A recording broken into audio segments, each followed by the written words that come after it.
What's up, everybody? Pete Crimson here for another video. I haven't been here for a while.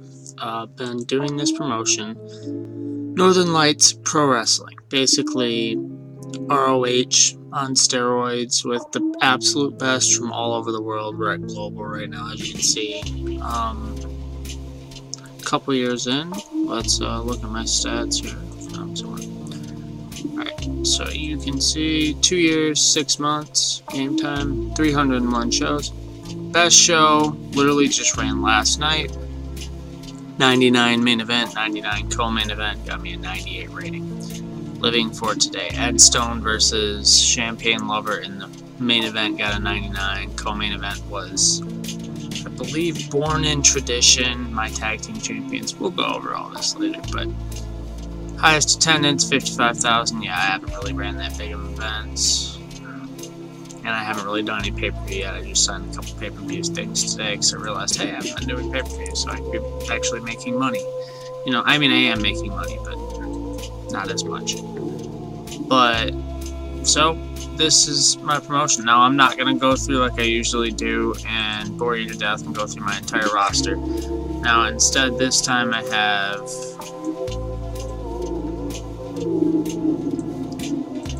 a little tiering system. I know it's probably a little bit hard to read, but as you can see up here on the left, the tier 1 main eventers, tier 2 main eventers. That's to, I mean, it's just to organize it all. My top guys right here: Ed Stone, Jay Cord, Ernest Youngman, Shooter Sean Dealey. Now the highlights. I'm sorry, I have to stop the music. It's driving me nuts. The highlights now are to mark what brand they're on. And blue being the Pride of Wrestling brand, and the orange being the Attitude brand. Attitude has, I'll go ahead and scroll down here, you'll see. The women are on both brands. I had them on one brand exclusively, but I found myself not using them, so they're on all 3 brands. There are 3 brands. There's NXT, which is the yellow, and then Attitude and Pride of Wrestling, as we said earlier. Now the Daredevil division over here, that belongs to Pride of Wrestling exclusively. The champion right now is Extraordinario Jr. Now, the way that I have these divisions set up really is floating. The only one that really hasn't gone too much above the mid-card is hard-hitting. There, Kozu Kawashima had it for a little while, but then he dropped it pretty quickly, just to keep it lower. And so basically I have all 3 of my mid-card titles basically floating at all times, just because it keeps them fresh. I mean, think like the U.S. title and the Intercontinental now. They're kind of floating more so than mid-card now. I mean, like, would you say that AJ Styles is mid-card? You know, maybe Baron Corbin is, but, you know, that's kind of how those titles work nowadays. So Extraordinario Jr.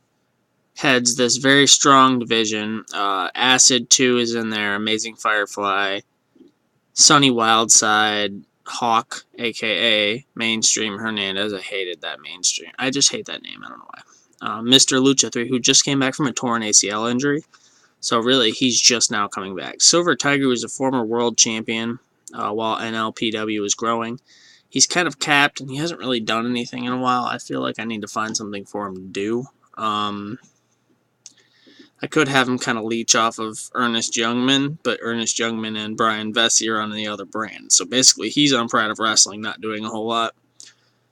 But basically, that's the Daredevil division. It's just obviously exactly what it says. Hey, I have a couple people on there twice. Awesome. It's obviously just as it says, the Daredevil, the Flying.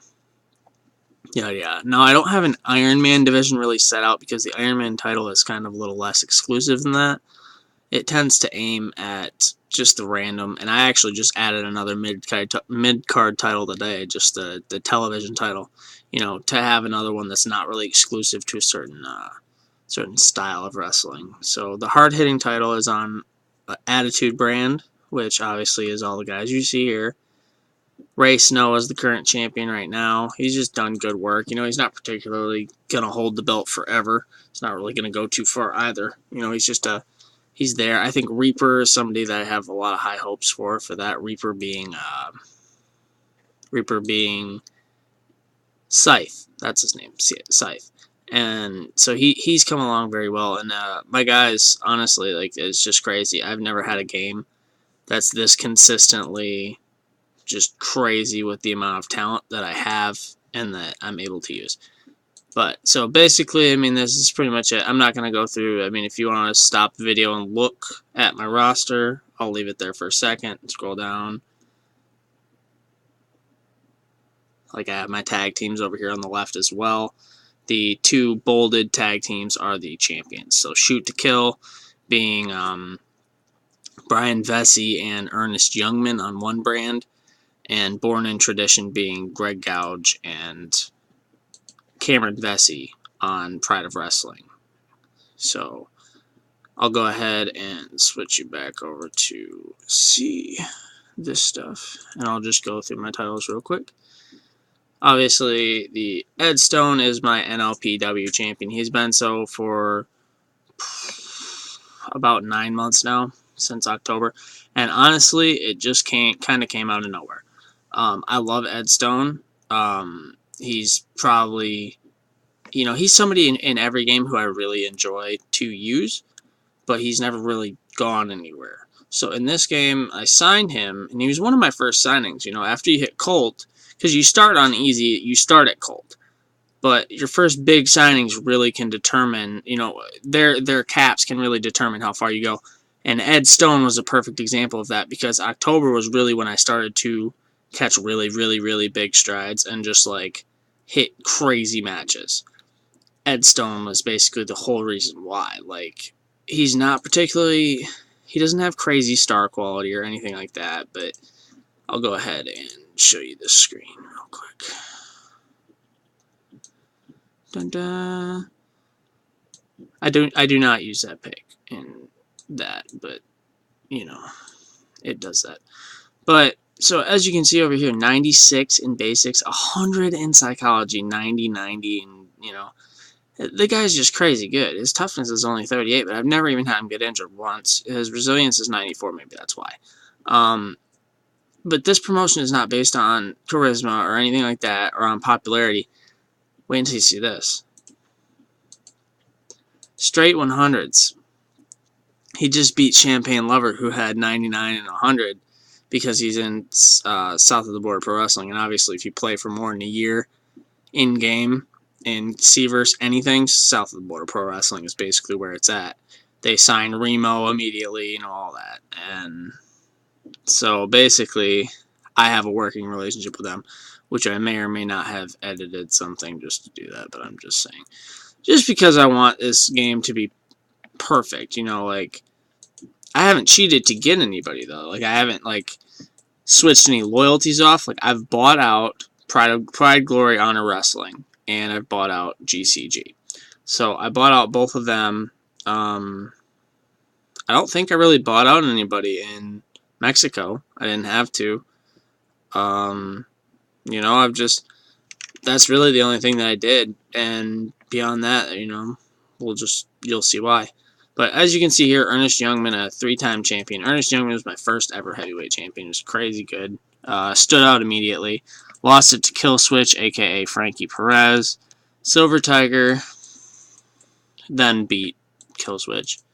Held it for a little while. Lost it back to Ernest Youngman, who lost it to Brian Vesey, who did not really hold it for very long. Brian Vesey, like, he came in right as he was hitting decline. So he hit decline, and it just started, or like massive decline, you know what I mean? Like, he's okay for a little bit, and then he just full-on hit massive decline, because he'd been brought in on alliance deal with TCW for a couple of the Eric Tyler Invitational, and you'll see all my tournaments. The Daredevil division, headed by, right now, Extraordinario Jr., who just defeated KC Glenn. Crazy division. The lineage on this title is crazy. I always forget Acid 2 is really one of the first champions. It's unfortunate because Acid 2 is kind of capped right now. He's got great psych and basics and everything, but just the style that he is, and I don't know if maybe it's his overness cap. I haven't really tried to push him too much just right now. But then you see some guys that really have, like, Marvel Malloy held it for one show and lost it to Jamie Atherton. I don't remember exactly what was up with that. It was probably misclick or something like that. But, Jamie Atherton held it for 3 months. Then the division wasn't thriving just yet. And then, boom, Thrill Seeker shows up. He holds it for a little while and takes it to a new level, basically. Mimic holds it, only makes one defense on it, obviously, because he lost it 2 weeks later to Casey Glenn, who is a perfect head for the division, to make it at the level it is now. And now we are May. He's held it for about a month and a half. Extraordinario Jr. is the man. Hard-hitting division, you can see Ray Snow currently heading it. I mean, this one has a longer lineage just because it's almost like a hardcore brawling title almost. So, Lug Felon was the original champion, held it for a little while, lost to Primus Allen, Nick Booth, Dagger, Christian Price. I just forget. It's just one of those, it's almost like the hardcore title. You had some guys hold it during a time.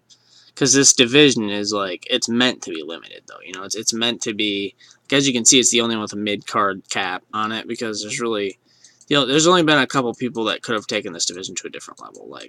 Nick Booth held it twice. Casey Glenn won it when he held all 3 mid-card titles at the same time, because he can. He's that damn good. I'd book him against certain guys with each title. He didn't really defend it, though. He immediately vacated it.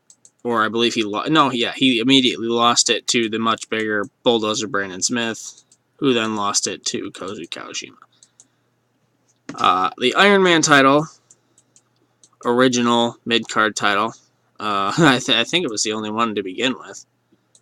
Yeah, if I'm not mistaken. I think the hard-hitting came, on the exact year mark, 2017 hit, and then that one came out.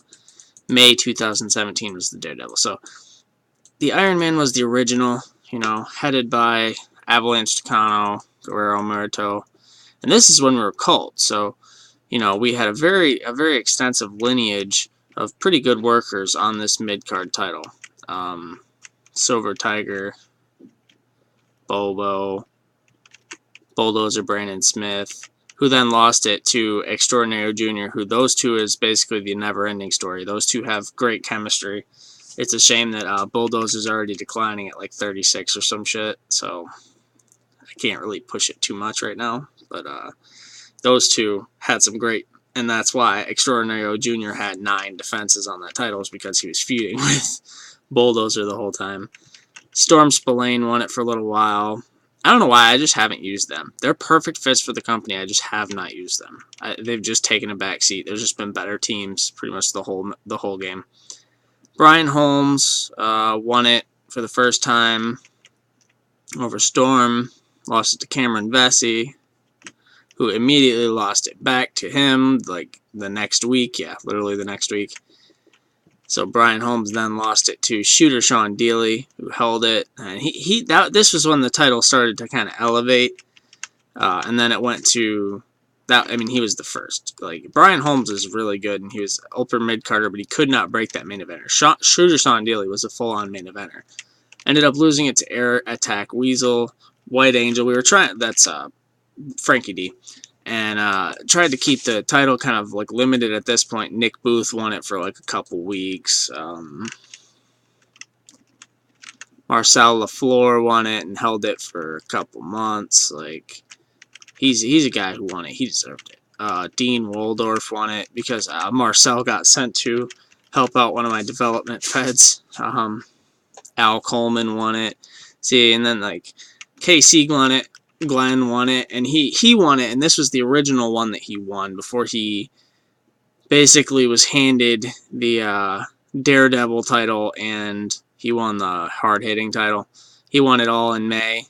Held all 3 belts, only guy to ever do that, to win all 3 like that. He's probably the only guy that will, too. He's truthfully talented like that.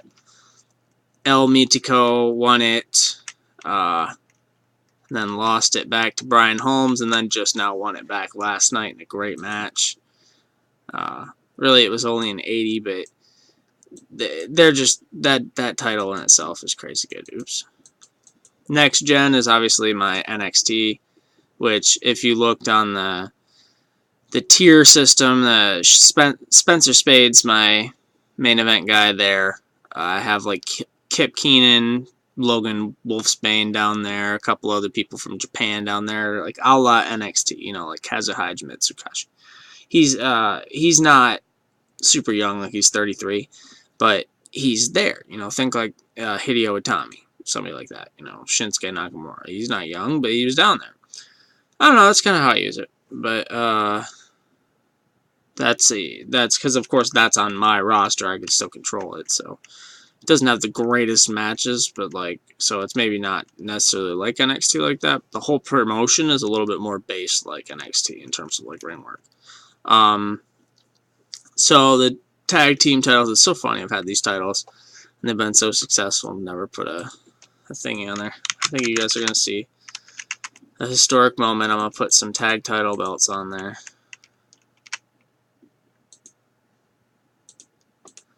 There you go. Feels so much more official, doesn't it? But Greg Gouge, Cameron Vesey, obviously my greatest tag team champions ever, and it would be stupid to try and argue otherwise. Ernest Youngman is a 2-time, 3-time, 4-time tag team champion now. Booker teed it up there on accident.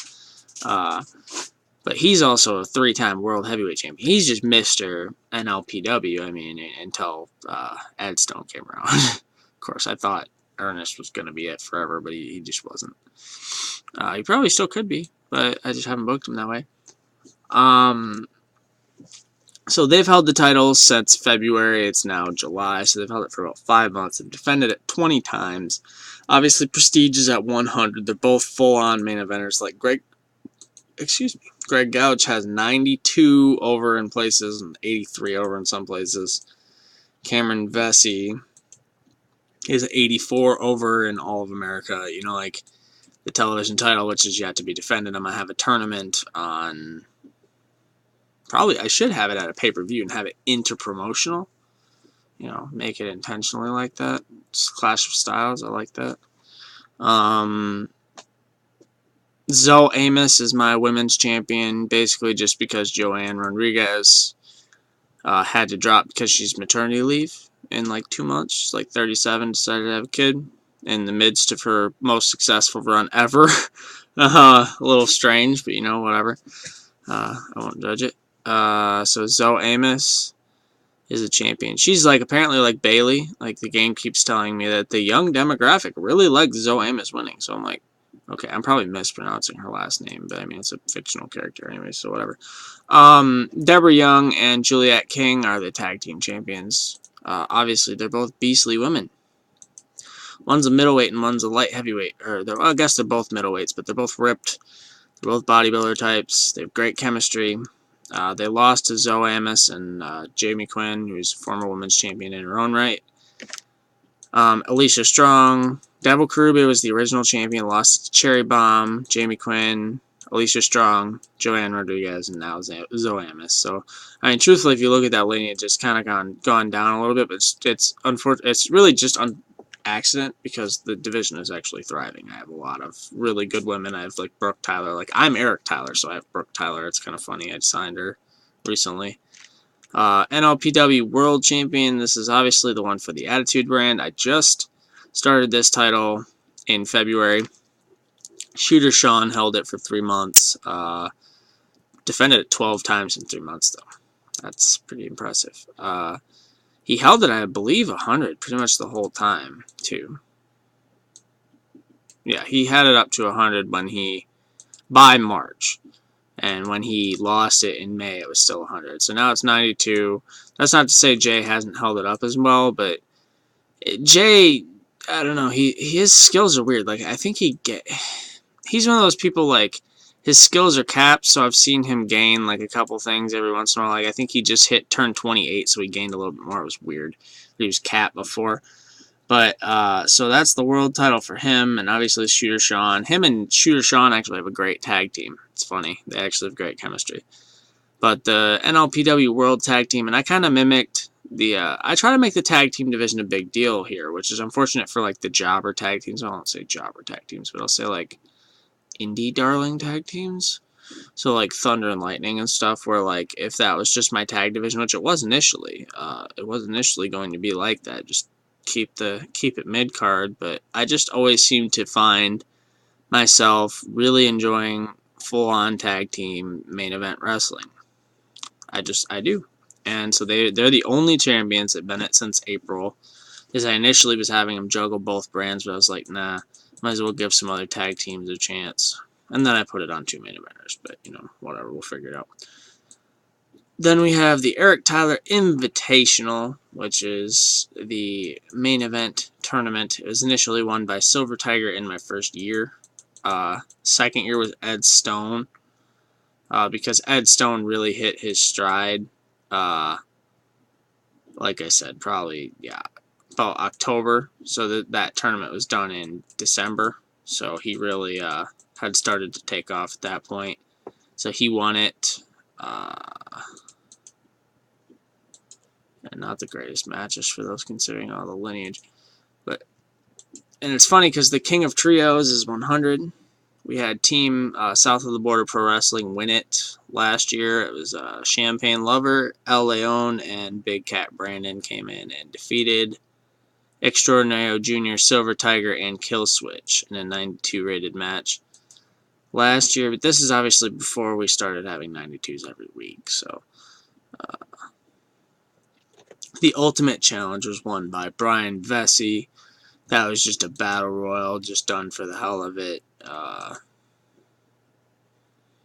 That's coming up next month, I guess. I'll do it again. And this one has been my favorite, the NLPW International Warfare Grand Prix. That has been the tag team tournament that I've been running since I believe it was the first tournament I ran, if I'm not mistaken, because it was done in August, so it was done before the King of the Trios. Now it's done in March, so it was the first tournament I did. I had Brian Vesey in from TCW, teamed him up with my world champion, Ernest Youngman. The tournament struck gold. It's been 100 the whole time, ever since. It's been the most hyped. The Eric Tyler Invitational probably should be, because it really has the best workers in it. But I think that the randomness of the teams and stuff puts on a really good show. And I've made sure to bring guys in from all over. And now my roster is almost so extensive I don't even need to bring anybody in, because I can just base them by nationality and where they came from. But I still try to bring people in and have those great tournaments. So really, it's a fun little game, and I won't sit here and bore you too much longer. I'll go ahead and drop this video, and if you want to watch that, you can, and I'll post another one with a show real quick. So let me know what you guys think of NLPW, what you might want to see me do with it, what you might want to know. Just let me know, and I'll hit you with another video real soon.